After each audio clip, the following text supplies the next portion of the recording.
So those are the terms connected with results. Now we come to terms connected with errors.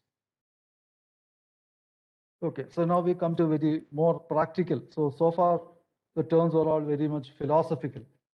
No numericals were possible. So now we come to measurement errors. So the theory of errors was developed by Carl Friedrich Gauss. So what is he famous for? His childhood solution to a problem is very famous. Can somebody write in the chat box?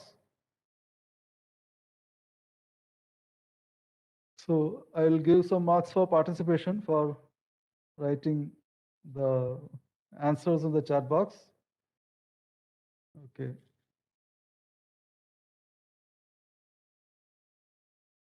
Okay, maybe first 2 or 3. I can't wait. Keep waiting. Okay, so Gauss law and all is okay, high five.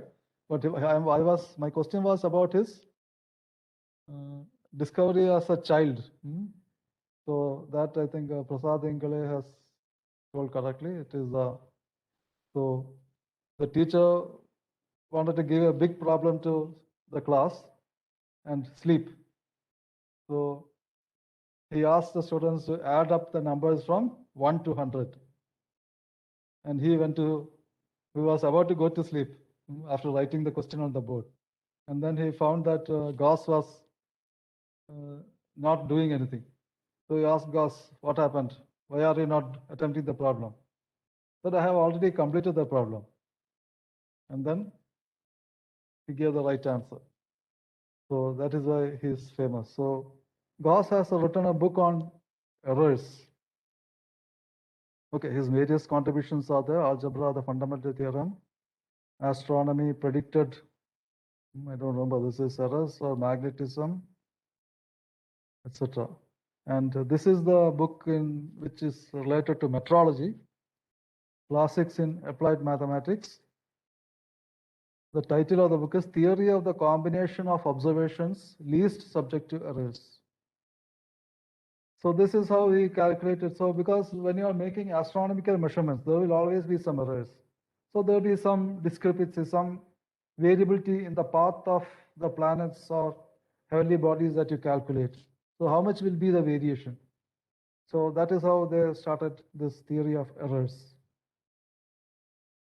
So that is, so error, Gauss is associated with errors. Okay, but of course now we have made a lot of changes perhaps from the way Gauss approached his definition. So if you try to read Gauss book, there will be a lot of not mistakes, but that's what the terms and all have been changed, the meaning of the terms. So nowadays we have, so error, uncertainty and all were same earlier, but now we say they are two different things. Error and uncertainty are totally different things. So with that viewpoint, if you read the old book, there will be a lot of discrepancies. So many of the books on metrology, that's what there is a lot of criticism. Metrologists keep criticizing that they are not correct as per the latest accepted practices or standards. So many books, there will be a lot of errors if you see the current standards. So that's why people are afraid to write books on metrology. Okay, so next, so what is measurement error? I think that is something which you have studied even from school. I don't know what is, let us see. Can somebody define measurement error?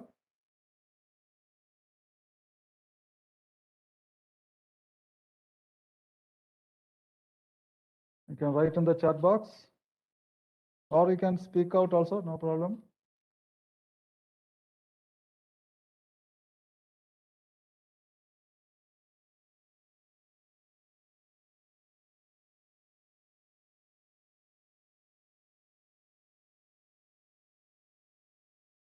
Okay. Okay, there is one right answer. Okay. So anyway, the vocabulary of international metrology defines it as measured quantity value minus a reference quantity value. So there is a slight difference in the definition of error with what you have learned earlier. Okay. But we have already seen reference quantity value can be either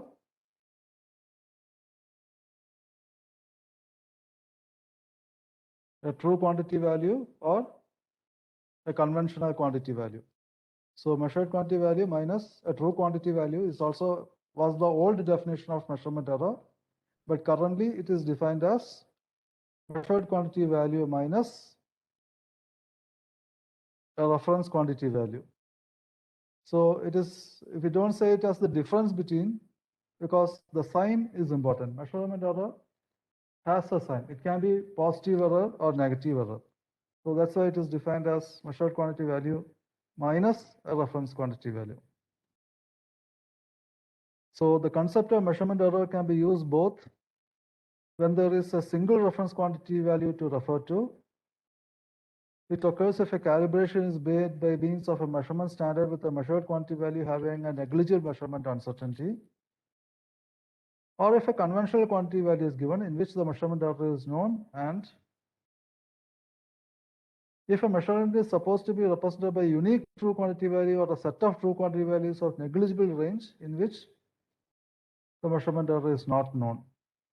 So even if we don't have a something like a true quantity value also, there can be measurement error.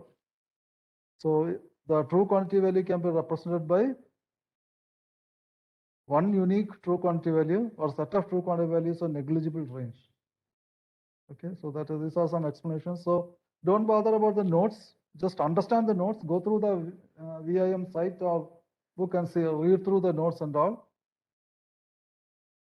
But learn by heart the definitions. Okay, so okay, one way to automatically learn it by is trying out various problems, etc. So you'll automatically learn. Okay, so measurement error. So next term is systematic measurement error. So this is actually the contribution of Gauss. Gauss divided measurement error into two parts: systematic measurement error and random measurement error. So we have two different parts: systematic error and random error. So what is systematic measurement error? So the component of measurement error that in replicate measurements remains constant or varies in a predictable manner. So this is defined as systematic measurement error. So replicate means repeated, but allowing all factors to be readjusted. Then it is called replication. Repetition is need not be readjusted. Usually it is not adjusted. You take the same position. So for example, if you throw a stone and measure the distance traveled from your feet to the place where it landed. So if you throw once and measure several times, it is repetition. But if you throw several times and each time you measure, then it becomes replication. Okay, so you are adjusting all the factors, then it is replication. So everything should be reset, then it is replication. So component of measurement error that in replicate measurements remains constant or varies in a predictable manner. That is systematic measurement error. So a reference quantity value for a systematic measurement error is a true quantity value or a measured quantity value of a measurement standard of negligible measurement uncertainty or a conventional quantity value. So a true quantity value which is accepted by all, or something, another standard of negligible uncertainty, small uncertainty, then it is acceptable to be taken as a reference quantity value. So systematic measurement error and its causes can be known or unknown. A correction can be applied to compensate for a known systematic measurement error. So this is the advantage of systematic error. Systematic error can be compensated. So the process of estimating systematic error and compensating for it is actually the process of calibration. Systematic measurement error equals measurement error minus random measurement error. So measurement error, if you say simply measurement error, it means the total measurement error, measured quantity value minus a reference quantity value. So systematic measurement error is equal to measurement error plus, so minus random measurement error, or measurement error equal to systematic measurement error plus random measurement error. Okay, so that is systematic measurement error. Next is measurement bias. Estimate of a systematic measurement error is measurement bias. How much is the systematic measurement error? That is, so something like a zero error. It's always plus or always minus. So that is measurement bias. So that is the estimate of a systematic measurement error. So if you know there is a bias, so you know there is a, so if the error is reading up, in micrometer is reading above, so you have to subtract it. So that is correction. So compensation for an estimated systematic effect is defined as correction. So if it is reading 5 microns high, you subtract 5 microns. So correction is, so the systematic error is +5, correction is -5. And finally, we have random measurement error. So this is very, okay, the long time it took for this definition to hold good. So again, Gauss was instrumental in defining this. The component of measurement error that in replicate measurements varies in an unpredictable manner. So measurement error, so one part is very predictable, but the other part is very unpredictable. That unpredictable part is called random measurement error. So we have two types of measurement error: systematic measurement error and random measurement error. Systematic measurement error, it can be compensated. So that its value is called bias, and the minus of that is called correction. So correction, if you add to the reading, you get the best estimate of the measurement. A reference quantity value for a random measurement error is the average that would ensue from an infinite number of replicate measurements of the same measurement. So this is one way of getting a reference quantity value for estimating random measurement error. So we'll do some problems based on this. So, okay, random measurement errors of a set of replicate measurements form a distribution that can be summarized by its expectation, which is generally assumed to be 0, and its variance. So the distribution of random measurement errors, so that is where statistics comes into the picture. So it can be represented using a distribution whose expectation is generally 0, and it will have some variance. So that is the measurement of, or its uncertainty. The uncertainty of the measurement is quantified by this standard deviation of the readings or variance. So random measurement error equals measurement error minus systematic measurement error. Okay, so that these are the terms connected with measurement error. Okay, actually I forgot to show in results. Okay, there was an illustration. Okay, so first, whatever is the reading, that is indication. And suppose you are measuring some standard quantity repeatedly. Suppose you have a standard cell and you are measuring its voltage repeatedly. Okay, so that is a serial number. So as you take, so this is one reading. So this is a measured quantity value. So this is another measured quantity value. So like this, we have a set of measured quantities which together form the measurement result. So usually we denote the measurement result by the average of the several measurements and its uncertainty.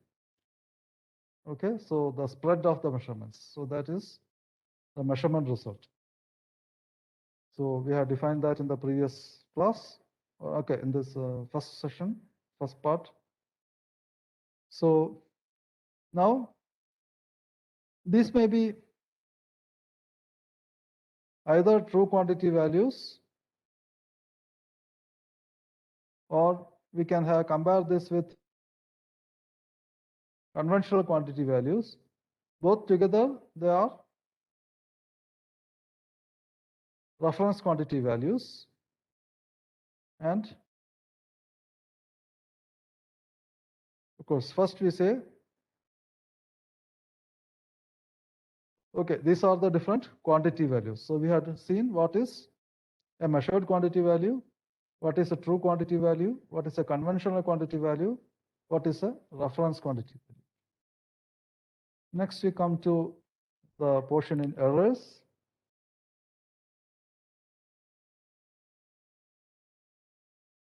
So we have seen this when we find quantities. Now we come to, so this is the average of the infinite measurements. So this is a measured quantity value.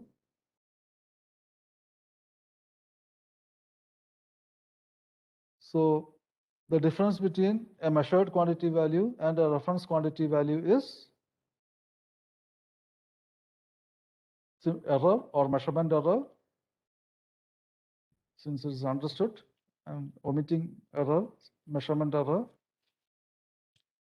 So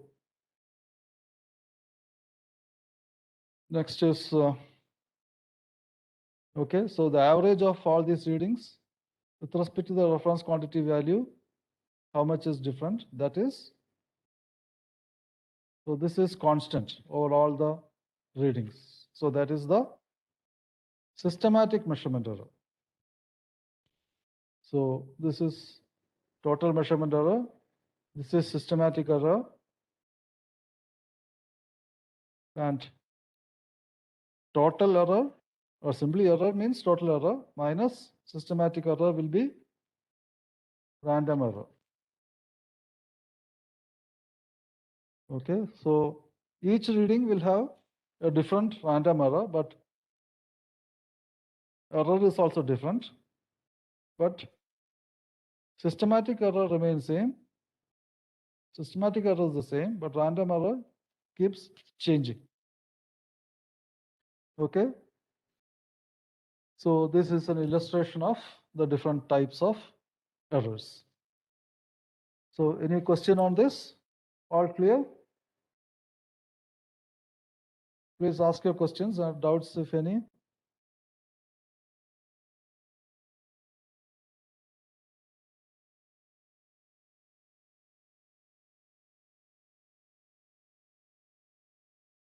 So I don't know, I have planned 15 marks for 2 tests and 1 end semester. I hope if you want more marks or less marks, what is your opinion and all, you can either write in the forum or tell now.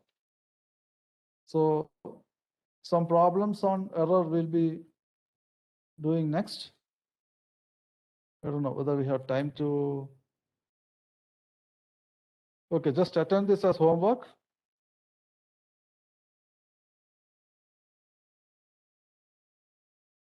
A dial gauge was given a displacement of 15 mm using a gauge block.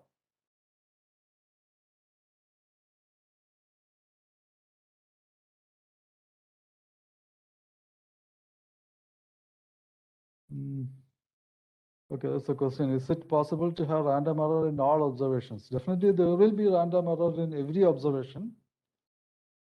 So by taking average, these errors will, many of the positive errors will get cancelled out by the negative errors. So the total uncertainty will get reduced. Okay, you have learned about sigma of x bar, statistics theory. So by taking repeated measurements, the uncertainty can be reduced. The uncertainty in individual reading will remain, but the uncertainty in the average will be reduced. Sigma of x bar will be sigma by root n. So definitely it is of use. So that's why we are asked to take a large number of readings, so that the random errors get cancelled out and the uncertainty in the average will be lower. Okay, a dial gauge was given a displacement of 15 mm using a gauge block, and 10 readings were obtained as, I think this is there in the slide handout also. So determine the systematic error of the dial gauge, assuming that the mean of the readings equals that obtained from an infinite number of readings. Okay, so a dial gauge was given a displacement of 15 mm using a gauge block. Gauge block is a master block. Just assume that this is very accurate. We'll discuss in detail what is a gauge block later. So you move a dial gauge using a gauge block and you get 10 readings like this. What is the systematic error of the dial gauge? So the 15 mm is given using a gauge block. So this we assume to be a reference quantity value.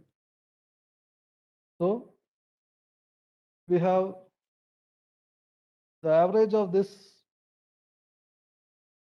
that can be taken as, and we can calculate the, okay, what's the answer is missing, okay. So plus 0.15 mm is the difference from the average versus the reference quantity value. The difference is 0.15 mm. What is the error for the first reading? So that is 15.13. So average is 15.15 mm. So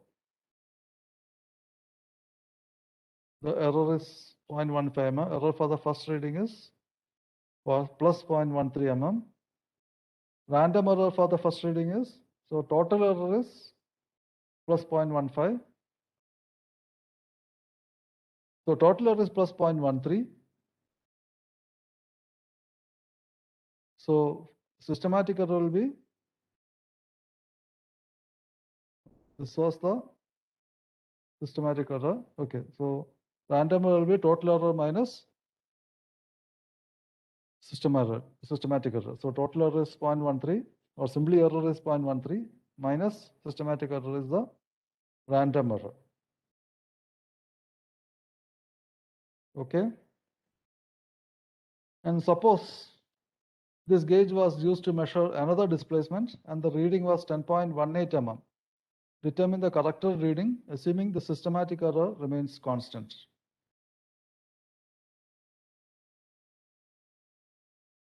So this is the basic idea of calibration. So systematic error remains constant. So now you use this gauge to measure another displacement and the reading is 10.18 mm. But we know there is a systematic error of plus 0.15 mm. So we can correct for that and get the corrected reading. So 10.18 minus systematic error is 10.03 mm. Okay, so this we'll discuss in the next class. Okay, with that we'll wind today. So any questions or any feedback? Okay, so this is how we use the correction. Then how to reduce random error. Why does random error happen? Because even though we are using the same instrument, same person, same object is being measured, still something is changing. Why? Because anything depends on so many other factors. So for example, dimension depends on temperature. Temperature is constantly changing. But during a short period of time, the change is very limited. So that's why we keep under controlled conditions. So the better we are able to control the variation in temperature, etc., the variation in size also will be reduced. So to reduce random error, we should try to keep under controlled conditions. Then the other method is repetition. Okay, so repetition will not reduce the individual errors, but when you have large number of readings, the average will be, the variability in the average will be reduced. Okay, the uncertainty in the average is reduced by repetition, because we know the mathematical formula sigma of x bar is sigma by root n, where sigma is the standard deviation of a single reading, whereas sigma of x bar is the standard deviation of the average. So that you can easily verify using any simulation. Simple Excel you can try, and that is described. Such an experiment is described in the book by Kirkup and Frankel. Okay, so when will repetition not help? So in some cases, repetition will not help.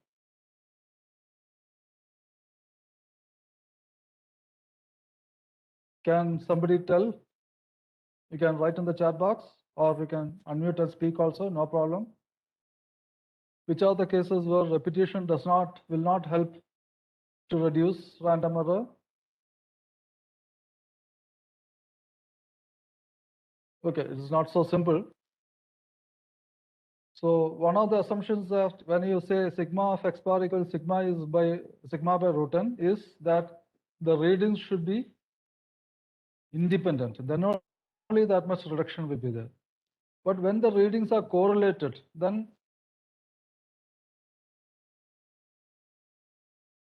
it may not help. So when measurements are perfectly correlated, then repetition will not reduce the uncertainty. Okay. And then how can we reduce systematic error?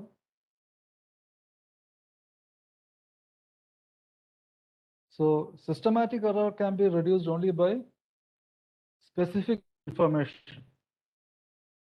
So this is discussed in detail in the Kirkup book. So I hope you have got. If anybody is not able to get, please contact me personally. It is available on the net if you search. I think now you are all experts in searching the net and getting books. So by specific information, then by changed conditions. So you change the condition and see if anything happens to your reading.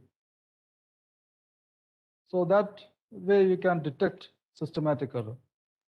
So that means that condition is affecting. If the reading is changing, when you change the condition, say you increase the temperature, the diameter increases.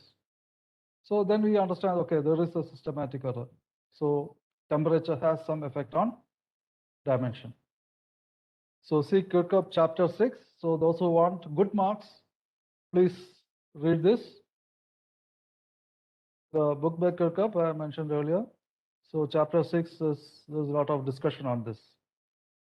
Okay, one interesting story is the story of Raleigh and Argon. Sorry.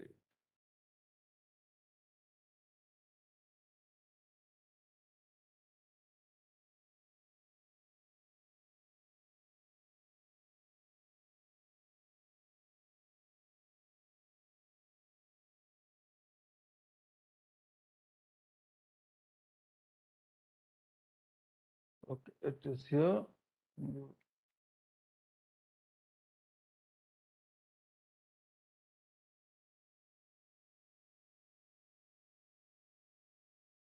So how can we make nitrogen just like we make oxygen? So making oxygen has very famous recently because of the COVID situation. So a lot of people, many people even purchased oxygen concentrators. So nitrogen is also made very similarly. So you take from the atmosphere. So then you have to remove oxygen, carbon dioxide, and moisture. So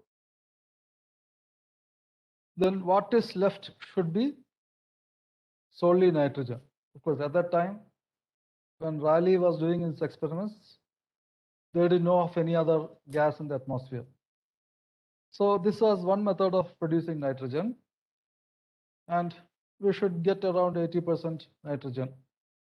So Rayleigh also knew that there is another way to get nitrogen, and that is by heating ammonium nitrate. So NH4, NO2, if you heat, ammonia and water will come, sorry, nitrogen and water will be produced. So this is another way to produce nitrogen. Now, is this nitrogen same as the nitrogen we obtained from the atmosphere? Okay, if they are elements, they should be same. But when Rayleigh compared the densities of nitrogen produced by the two methods, what did he find? So he took a bulb, glass bulb, and filled it with the gas, and the weight of atmospheric nitrogen was 2.31001 gram, and weight of the chemical nitrogen was 2.29849 gram. So what will you do if you get such a result in the lab? Okay, one way we may say that this is only a negligible difference. It means due to experimental error. Okay, so that is one way. Otherwise, some students are very intelligent. What they will do? Okay, they know, for example, if the value of G is 9.81, they will adjust and adjust the time of the pendulum such that value of G is 9.81. So that is some very intelligent people will do that. So is this difference because of measurement error? So did Rayleigh make any mistake in the measurement? So how can we say? So that is why we should have an idea of the measurement uncertainties. We should have an idea what is the possible random error and what is the possible systematic error. So is this, if the random error variation is much smaller compared to this difference, then this difference must be due to some systematic reasons. So the density, why is it different?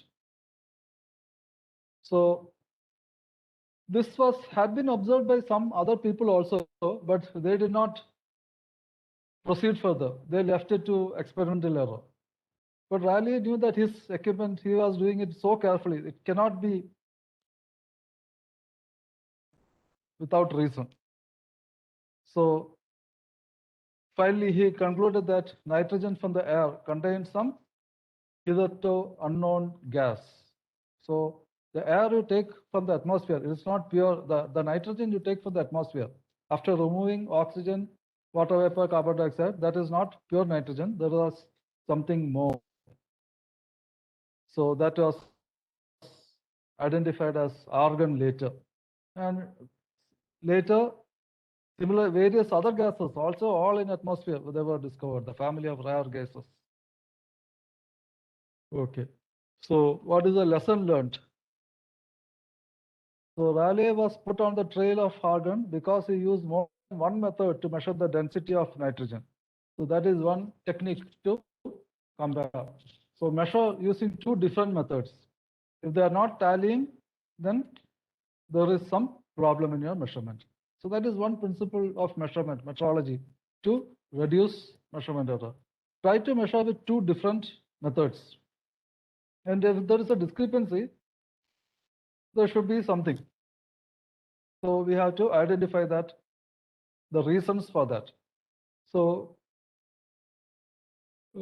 many scientific experiments, this has helped to identify or come up with new discoveries. So Rayleigh noticed small differences between methods only because of the high precision of his instruments. So he was doing experiments so carefully. So he was confident that these variations could not be because of experimental error. Okay. So Rayleigh first reported this in a journal that he has got different results. He asked, before reporting to journals, he sent to other chemists. He was a physicist, so he doesn't know about the chemistry. So why is this strontium nitride method giving more or different density? He turned to experts in disciplines outside his own to attempt to explain his anomalous results. But other people said, no, it must be your experimental error, etc. But Rayleigh was convinced that it is not, and then he did a series of experiments to finally isolate argon from the nitrogen. So Henry Cavendish had probably uncovered, because this similar experiment had been done earlier, and Henry Cavendish had encountered argon a century earlier, but he could not follow through the way Rayleigh could. So I don't know, maybe the equipment at that time was not that accurate, could be one reason. So only when the position of the random error is very small, then only these systematic errors will be identifiable. So afterwards, Rayleigh and Ramsay conducted a battery of tests to characterize the new gas physically and chemically. So Rayleigh recognized the claim of elemental status for the newly discovered gas was controversial. So Rayleigh said that this is argon, but many chemists oppose. What do you know about chemistry? You are only a physicist. You have made some mistake in measuring the density, and you are claiming that you have discovered a new element. Nonsense. So they criticized Rayleigh, but and it was much later that this was accepted as a new element. They told that there must be some reaction of, there can be possible, nitrogen might have reacted with some element in the lab, some impurity in the lab, and produce some gas. So many things are possible. Maybe reacted with the flask or with the glass of the flask, it might have reacted and produced some gas.